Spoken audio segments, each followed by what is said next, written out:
práctica, primero, ¿qué es en sí la práctica de primer viernes de mes y qué significa en concreto para esta comunidad, para este convento, ¿no? ¿Por qué lo hacemos aquí? Porque como lo hacemos aquí no es lo habitual de hacerlo en otros monasterios de carmelitas, ¿no? Entonces, el primer viernes de mes es algo que la Iglesia ha tenido, es una devoción, sí, es una devoción, una manera de expresar la vivencia de la espiritualidad del corazón de Cristo, dedicando el primer viernes de cada mes, porque el Señor lo pidió así en paralelomía a sus apariciones de Santa Margarita María de Alacoque en el siglo XVII. Pues le pidió que el primer viernes de cada mes se dedicara de una manera especial a su corazón, ¿no? A reparar las ofensas, las penas, los dolores que le causamos al Señor en su corazón. Y bueno, ese es el origen de esta práctica del primer viernes, que normalmente se suele hacer pues más o menos como lo hacemos aquí, ¿no? Se suele exponer el Santísimo Sacramento y suele haber turnos de adoración, más tiempo, menos tiempo, depende de cada lugar, lo que se pueda, pero lo habitual suele ser eso. Y el por qué nosotras vimos que lo teníamos que hacer cuando no en otros Carmelos se hace, no es una práctica muy común, ¿no? En el Carmelo, y menos quizá como lo hacemos aquí. Pues porque en un momento dado de nuestro caminar como comunidad entendimos que el corazón de Jesús nos pedía vivir consagradas, totalmente entregadas a su corazón. Entonces dices, bueno, ¿y qué pasa? ¿Que el resto de las carmelitas no viven entregadas a Jesucristo? Hombre, sí, a Jesucristo, sí, por supuesto. Pero bueno, Jesucristo como hombre, es un poco lo que hace explicar antes la hermana Ana, ¿no? Es verdadero Dios, es verdadero hombre, y nosotros de esa humanidad de Jesucristo, que es tan de las carmelitas, porque era tan de Santa Teresa, nuestra madre, pues nos hemos fijado de esa humanidad en la parte más noble, ¿no? En lo que contiene más lo que es una persona, que es el corazón del Señor. Si es verdadero hombre, como cualquier ser humano, Jesús tiene un corazón, y ese corazón alberga sentimientos, como cualquier ser humano, ¿no? Y ser conscientes de que cuando Dios se hace hombre con todas las consecuencias, porque a veces perdemos un poco esa perspectiva, ¿no? Creemos que, bueno, si Jesucristo es Dios, si es verdadero Dios, es verdadero hombre, esto es de fe, esto lo sabemos, lo decimos, lo repetimos, pero de verdad somos conscientes de lo que creemos, de lo que decimos, nos lo creemos de verdad, sobre todo somos coherentes con ese planteamiento. Pues esa es la gran, como si dijéramos, la gran ausencia, ¿no? El gran vacío de muchos cristianos de hoy, ¿no? Que se nos olvida o se nos pierde esta realidad. Si es verdadero hombre, tiene un corazón, y un corazón de hombre, y un corazón con sentimientos, una sensibilidad, ¿no? Y el hecho de tener sensibilidad, pues significa, y esto es un misterio, porque es la eterna pregunta que muchas veces ha servido para muchas disertaciones y para muchas discusiones entre gente estudiosa, entre teólogos, ¿no? ¿Dios sufre o Dios no sufre? Ha habido muchas polémicas a lo largo de los siglos. Pues hombre, en cuanto Dios es inmutable y es impasible, ¿no? En cuanto Dios, pero en cuanto hombre, si es verdadero hombre y es igual en todo a nosotros menos en el pecado, sí que sufre, sí es vulnerable. Pero ¿cómo puede ser impasible, inmutable y luego vulnerable? Pues porque es Dios, y si es omnipotente lo puede todo. Puede ser Dios con toda la magnificencia y todos los atributos de Dios sin perder un ápice de ninguno, y al mismo tiempo puede ser hombre con todo lo que supone y significa ser hombre, incluida la vulnerabilidad, el ser, la posibilidad de ser herido en los propios sentimientos, ¿no? Porque si no, no sería verdadero hombre. Esto que os estoy diciendo, yo no sé si a vosotras en concreto, a las monjas no, porque están hasta aquí, ya de hoy me lo contar, ¿verdad? Pero si al resto os sorprende o no. Mucha gente cuando yo lo cuento se queda con una cara de póker como diciendo, ¿pero qué nos está contando? Porque no se transmite así, ¿no? Jesús es Dios y como es Dios, pues lo tiene todo solucionado. Pues no, es Dios, por supuesto que es Dios. Pero fue igual a nosotros en todo menos en el pecado. Entonces Él conoce lo que es el dolor de no ser correspondido cuando Él ama, ¿no? Y nuestra idea y nuestra intención en estos primeros viernes es reparar ese dolor de Jesús cuando Él ama como suele Él es capaz de amar, ¿no? Con toda su capacidad de amar a lo Dios, a lo grande, y mucha gente no le corresponde porque no sabe, muchos porque son ignorantes, no son conscientes, no tienen noticia de cómo son amados, pero otros sí tienen esa noticia y deciden rechazar ese amor.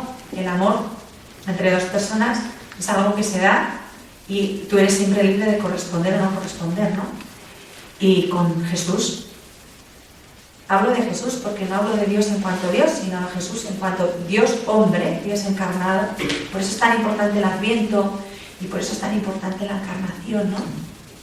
Y la encarnación llega pues a su plenitud en el Adviento cuando el Hijo de Dios, que está en el seno de la Virgen, se hace ya presente en el mundo porque nace, ¿no?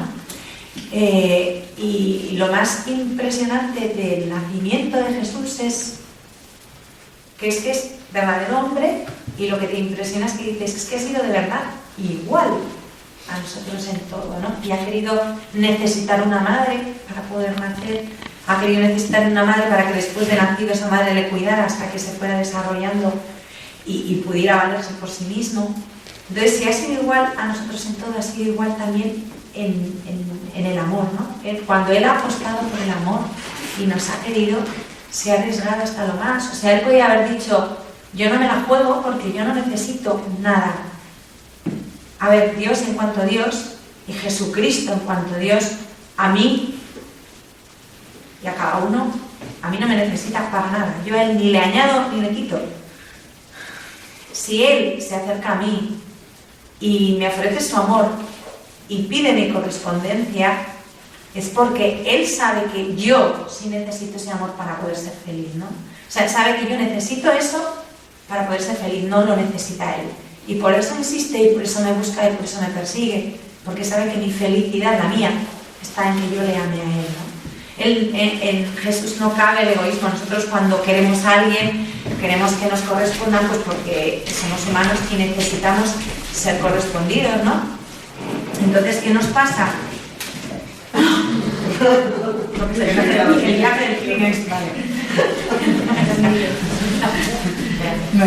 Pues nosotros cuando queremos a alguien sí que necesitamos ser correspondidos y cuando no somos correspondidos pues vienen muchos sentimientos de dolor, de frustración, de malestar.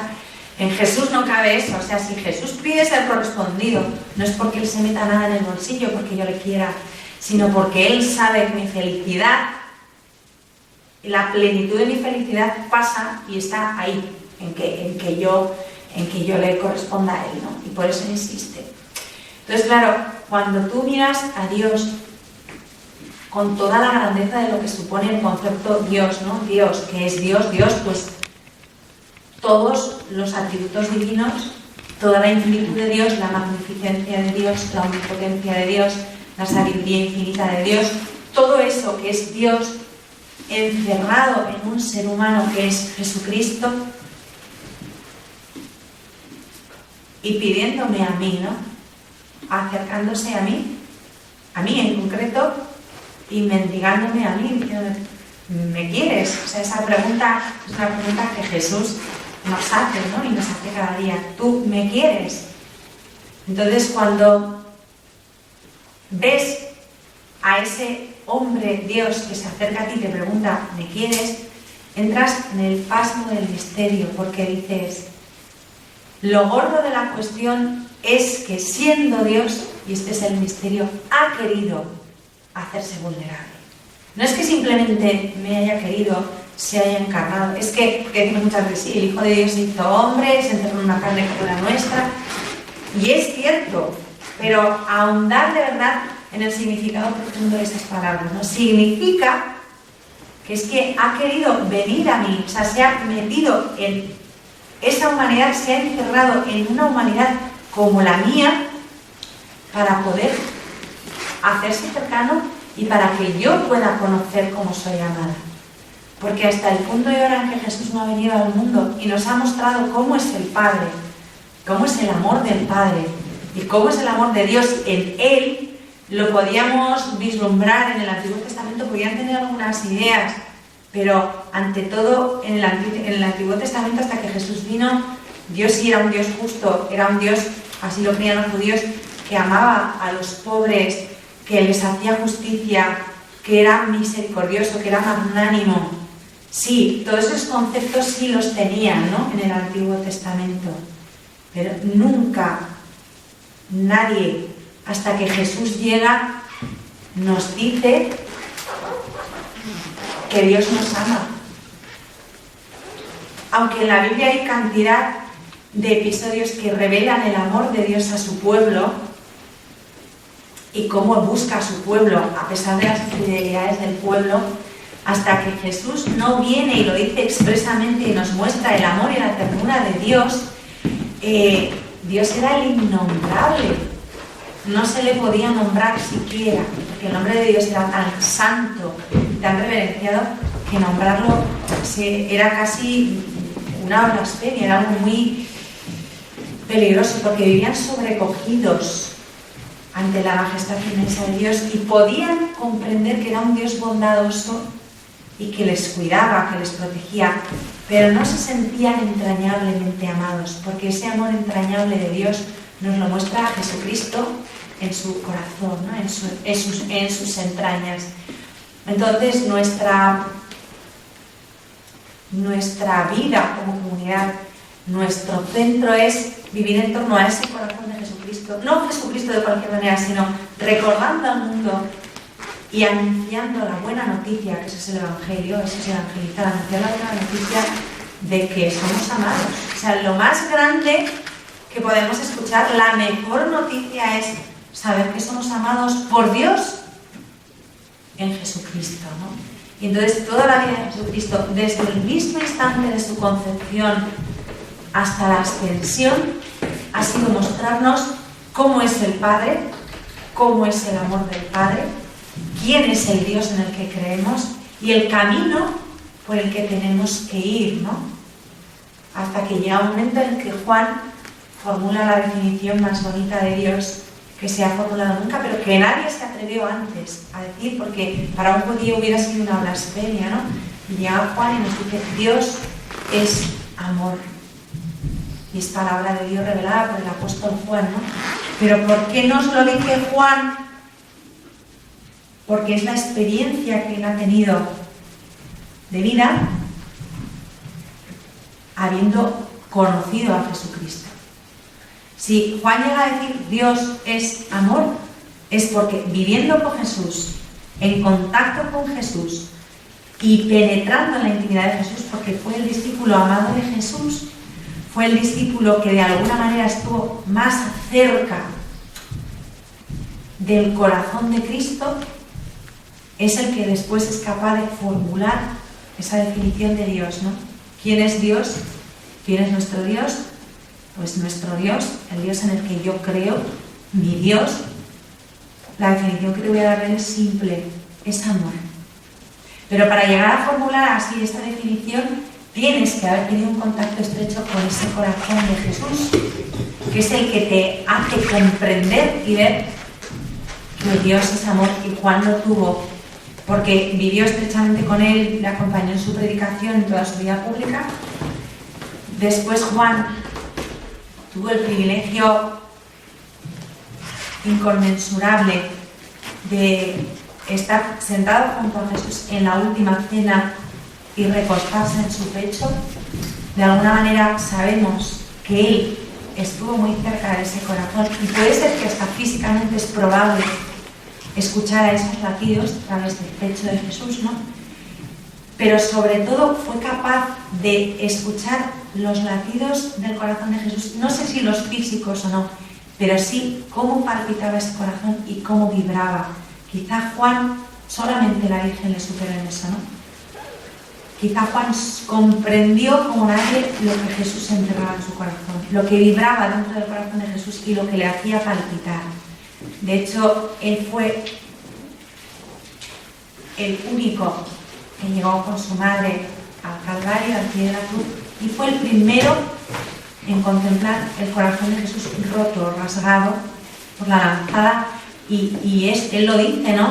Al punto salió sangre y agua, y el que lo vio da testimonio. O sea, Juan fue el primer testigo de la intimidad abierta de Cristo.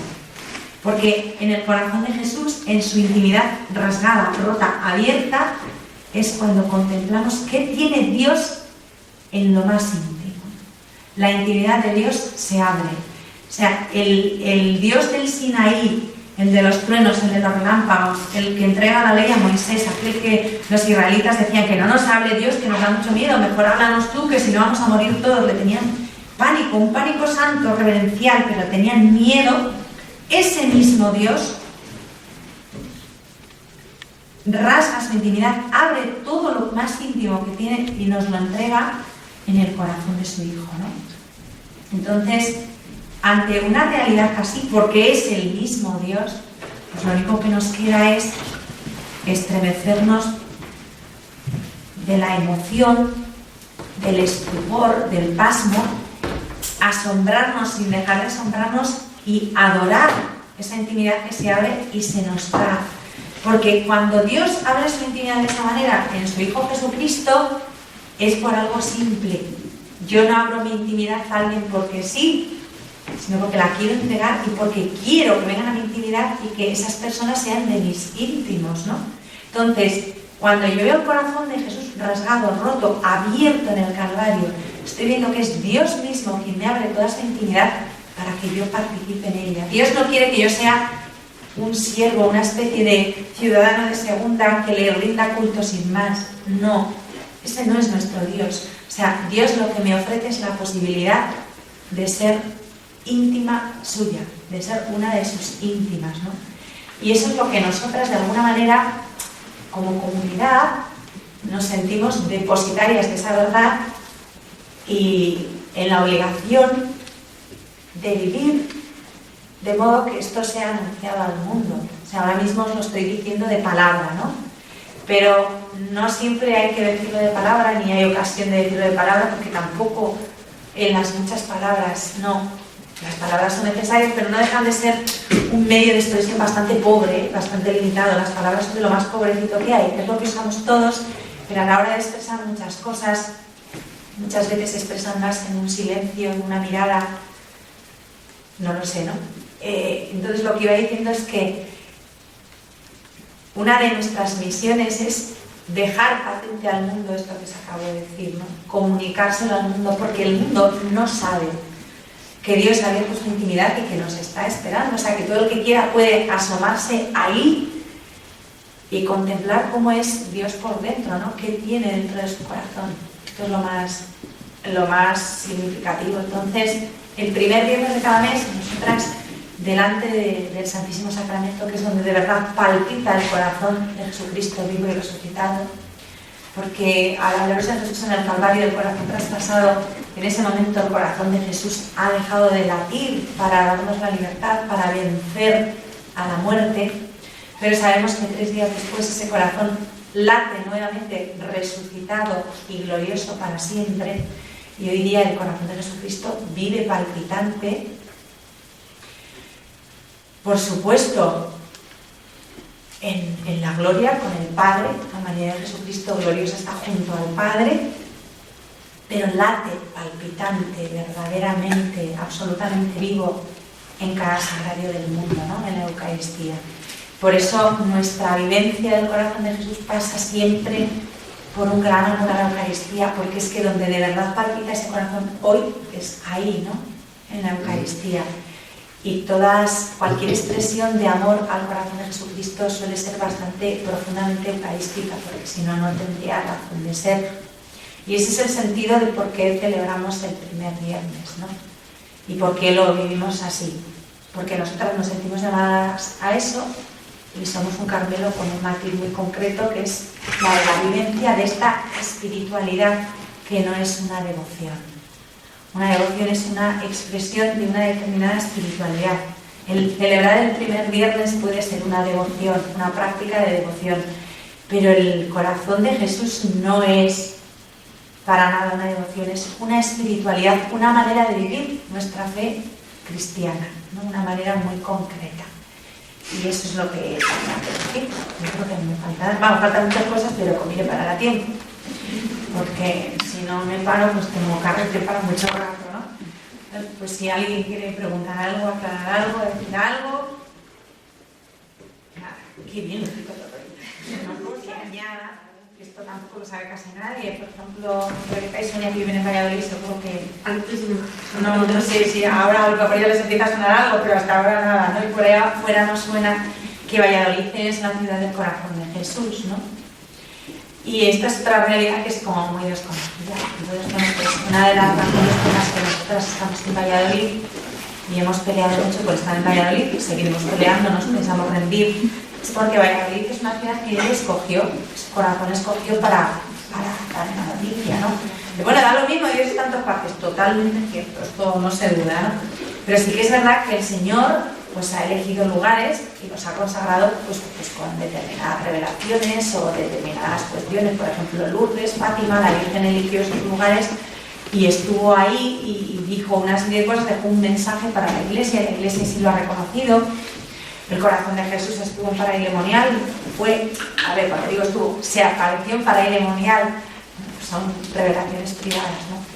A una determinada santa, Santa Margarita María de Alacoque, y también Paraílemonial es un lugar escogido por el corazón de Jesús. Y aquí en Valladolid, en 1733, 14 de mayo, se apareció al beato Francisco de Hoyos y le hizo comprender, ¿no?, cuánto deseaba su corazón ser amado y cuánto deseaba que fuera amado y conocido en España, porque el corazón de Jesús había aparecido a Santa Margarita María en Francia, y sí, en Francia aquello pitaba, sonaba, pero en España era desconocido, ¿no? Y se lo revela así a Bernardo de Hoyos, que era un jovencillo de 21 años, si no recuerdo mal, cuando recibió estas gracias singularísimas, y recibió el encargo así facilito de que se lo contara a España entera, y España entera por aquel entonces abarcaba la actual España, todo el sur de América y Filipinas, y entonces no había internet para mandar las noticias, y a él le dan el encargo de que tiene que difundir esta noticia por toda España. Y claro, el pobre se queda como diciendo, pues como nos quedamos todos cuando el Señor a veces te encomienda una misión y dices, pero tú sabrás lo que estás diciendo. Pues sí lo sabe, porque es Dios, ¿no? Y sabe con quién está hablando y quién es el sujeto que ha escogido. Eso claro que lo sabe. Entonces cuando él recibe esta noticia, pues esta promesa que tuvo lugar entonces era Colegio de San Ambrosio, eran jesuitas, y él era estudiante de jesuitas, estaba estudiando, era teólogo, filósofo no, ya era teólogo, y estudiaba teología en lo que era entonces el Colegio de San Ambrosio, y en el presbiterio de la actual basílica fue donde tuvo lugar la visión, fue una visión, yo creo, y él estaba triste, estaba dolido porque él había tenido noticia de toda esta espiritualidad del corazón de Jesús en Francia, y le dolía que en España se ignorara. Y entonces de alguna manera se quejaba, ¿no?, al Señor, y ¿por qué no haces algo para que en España también pues gocemos de esta riqueza de conocer tu corazón, Señor? Entonces el Señor le dijo, vale, ¿quieres hacer algo? Que haga algo, pues hazlo. Tú vas a ser el apóstol de mi corazón en España, ¿no? Y tú vas a anunciar esta buena noticia a todos, ¿no? Y le hace esa promesa para consolarle, pero la promesa tiene tela. Reinaré en España, ¿no?, y con mayor veneración que en otras partes, le dice. Entonces él se queda sobrecogido, pero de gozo, porque es una experiencia mística pues muy hermosa, ¿no?, y muy consoladora, y se pone manos a la obra con los medios que había entonces, pues que eran muy pobrecitos, porque las imprentas no eran muchas y eran caras, y consiguió pues que sus propios superiores de la Compañía de Jesús le hicieran caso, porque es que era un estudiantillo, ni siquiera era sacerdote, ¿no? Y él, movido por el Señor, pues insiste, porque entiende que es una llamada, es una vocación personal que ha recibido, y consigue poner de su parte a varios jesuitas ilustres de aquel tiempo que le ayudan y le secundan, y en muy poco tiempo consigue que se celebre la primera novena al Corazón de Jesús en España, que se celebró aquí en Valladolid, en lo que hoy es la capilla de la congregación, que está adosada al Santuario Nacional, ¿no? No sé si lo conocéis, pero pues es de esos sitios que debería ir la gente, pero que la gente no tiene ni idea de que esto existe. Pero es que no es que la gente, los que venís de Valencia, de Barcelona, no sepáis, es que los que viven en Valladolid y han vivido toda la vida tampoco lo saben, ¿no? Esto es una cosa como que nosotras pues estamos en Sonia la cosa. ¿Dónde está? ¿Dónde está? La calle Soltero. No sé si lo conozco. ¿Sabes dónde está el santuario, la basílica? ¿Sabes dónde está el centro de espiritualidad? No. Que sí, hombre, que íbamos. ¿Sabes dónde está el hospital? El Sagrado Corazón. El Sagrado, claro. Sí, bueno, pues en la esquina de enfrente hay una iglesia. Sí. Esa es la Basílica Santuario Nacional de la Gran Promesa, ahí es donde estaba ahí. Claro, Hay un corazón de Jesús grande ahí puesto y tal. Bueno, pues en un lateral de esa basílica hay una capilla que se llama Capilla de la Congregación, que es la capilla de la Congregación Mariana que tenían los jesuitas entonces. Y en esa capilla del lateral es donde se celebró la primera novena al Sagrado Corazón de Jesús en España, que la promovió Bernardo de Hoyos, que entonces no la pudo celebrar él porque todavía no era sacerdote, creo, cuando se celebró, lo ordenaron después. Entonces él consiguió que otro jesuita que era sacerdote celebrara esta novena, y después, y a mí esto me encanta mucho porque estamos enfrente, consiguió que se hicieran unas misiones populares hablando del Corazón de Jesús que se celebraron en el Campo Grande, en el parque predicaban ahí al aire libre. Y nosotros pues estamos, gracias a Dios, enfrente, ¿no? Y bueno, pues todo esto después pues ha quedado como bastante silenciado, pues porque os voy a decir una cosa muy clara, yo la he visto así, y es que vamos a ver, yo llevo, gracias a Dios, consagrada a Dios bastantes años, y he sido católica apostólica romana desde que nací, ¿no? Pero sí que puedo decir que los últimos 12 años de mi vida, o sea, mi única razón de ser, mi único motor, lo único que me ha hecho moverme, vivir y respirar es el corazón de Cristo, y impulsar esto, ¿no? Que sea conocido, que sea amado, y que la gente sepa que Jesucristo le ama con un corazón de hombre a ti en persona, no en globo, sino a ti, a ti, a ti, a ti, a ti. Y bueno, pues que os enteréis que le hagáis un poquito de caso, ¿no? O sea, por lo menos que seáis conscientes, si le dais calabazas le dais, pero es que la gente dice, ah, que me quiere a mí, sí. Entonces entérate, conócele, entabla una relación con él y luego decides, y si decides darle el lado, pues es que eres tonta, pero bueno, eso es otro tema. Porque vamos a ver, ser amigo del mejor amigo del mundo y querer perdértelo, pues... Pero bueno, esa es otra cuestión, ¿no? Que habría que abordar aparte. Entonces, ¿por qué decía esto? Que yo mi vida la he dedicado, sobre todo los 12 últimos años, a esta convicción y a esta realidad, ¿no? Y lo que te cuesta mucho es comprobar cómo gente, pero gente, a ver, no el que pasa por la calle, no, gente de iglesia con un compromiso cristiano serio, todo esto lo ignora o le da igual, o te miran con cara rara. O sea, es que lo he palpado, no estoy hablando de algo que no sepas, que lo he vivido en primera persona y lo sigo viviendo, ¿no? Entonces, hay gente que se cree que es una rayadura mental, es que la Madre Olga tiene una manía con el corazón de Jesús, pues sí, que no se me quite nunca, por Dios, porque entonces qué pena, ¿no? O sea, toda mi ilusión, lo más importante de mi vida es ese corazón que es el que yo amo, o sea, que de verdad me importa, y el que yo quiero llegar a estar tan unida a ese corazón, tan compenetrada con él, que de verdad él y yo seamos uno, porque esa es la razón de mi vida, si no me van a tener que hago yo aquí y de esta guisa, ¿no? Sería una incoherencia, o sea, sería un absurdo si yo no quisiera llegar a esa compenetración total con él. ¿Y por qué he dicho esto? Porque no vende nada de... Ah, que no vende, claro, porque no vende, pues que tú intentas contar esto, que es lo más grande, que Dios te quiere y quiere vivir una relación estrecha contigo.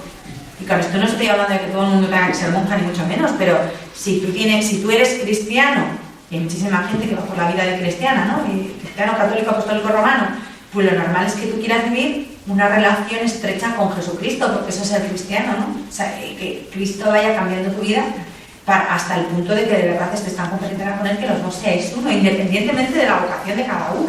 Esto es la vocación al cristianismo, a la vida cristiana. Y es muy duro ver cómo tú intentas ofrecer eso y encuentras 24.000 obstáculos, no, muchos más de 24.000. O sea, es como una lucha continua. ¿Por qué? Yo a veces me he preguntado, digo, ¿por qué es tan combatido? Todo lo del corazón de Jesús siempre intentan aplastarlo, acallarlo. De hecho, del corazón de Jesús se habla, de Jesús puede ser que sí, ¿no? Pero del corazón de Cristo, de esa intimidad de Cristo abierta, siempre intentan acallarlo. Y yo he llegado a la conclusión, esto es totalmente de mi cosecha, a lo mejor estoy equivocada, pero intuyo que no, de que es algo que las fuerzas del mal intentan combatir de frente siempre. Porque es la esencia del Evangelio. O sea, la esencia del cristianismo es Cristo y esa vivencia de intimidad con Él, ¿no? O sea, todo el Evangelio está contenido en ese corazón. O sea, el Evangelio no es sino una expresión de lo que Jesús tenía en su corazón, ¿no? Y de quién es su Padre. Porque esta es otra cosa, que también es un peligro, que yo soy la primera que soy consciente de que lo corro. Como yo soy medio charada por el corazón de Cristo, pues lo mío, yo soy monotemática, las mujeres me lo dicen monotema, nunca hablo de otra cosa, ¿no? Y es verdad, pero yo misma soy la primera que tengo que rectificar en mí y decir, bueno, es verdad, pero Jesucristo, su corazón no es el término, Jesús es el camino y la verdad y la vida, el término siempre es el Padre. Y de hecho Jesús viene a mostrarnos al Padre, ¿no? O sea, es el amor más grande de Jesucristo es el Padre. El amor más grande que está encerrado en el corazón de Cristo, en la ilusión, por decir de alguna manera, más grande de Jesús, lo que le mueve es el Padre, y lo que Él quiere que conozcamos es al Padre, ¿no? Entonces, que no se nos olvide nunca, yo os lo digo porque a mí se me olvida, entonces tengo que hacer rectificaciones todo el rato, que no me puedo quedar aquí, que vamos al Padre, al Padre. Entonces, en el corazón de Jesús, de lo que está lleno ese corazón es de su Padre. Y lo que Jesús nos muestra al abrirnos su intimidad es el Padre. Y el amor que Él tiene al Padre. ¿Y quién es ese Padre, no? ¿Y qué nos tiene preparado ese Padre? ¿Y qué nos espera si correspondemos al amor de ese Padre, ¿no? Y eso, por eso digo que el amor, la espiritualidad del corazón de Cristo es el camino quizá más recto y más seguro para llegar al Padre. Porque si Jesús es el camino, el Padre siempre es el término de nuestro viaje, hacia donde vamos, hacia el Padre, ¿no? Y de hecho, al final de su vida, Jesús todas sus cosas mostrarnos al Padre, y yo me voy al Padre a prepararos sitio para que vosotros vengáis conmigo al Padre. Jesús no quiere tenernos con Él, sino Jesús quiere llevarnos al Padre. Y en la ascensión es lo que dice, me voy al Padre. Me voy a prepararos sitio porque vuestro lugar es el Padre, como no es el mío, ¿no? Él es el primero, el que va adelante, el hermano mayor que nos abre camino hacia el Padre, ¿no?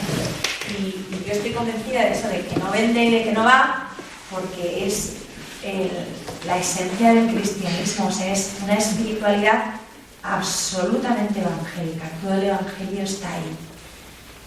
Y todo esto venía porque Valladolid es la ciudad del corazón de Jesús. Y bueno, porque por eso estamos en un lugar de privilegio, en un lugar escogido. Lo que pasa que, como todas las cosas del corazón de Jesús, pasa desapercibido, pasa silenciado.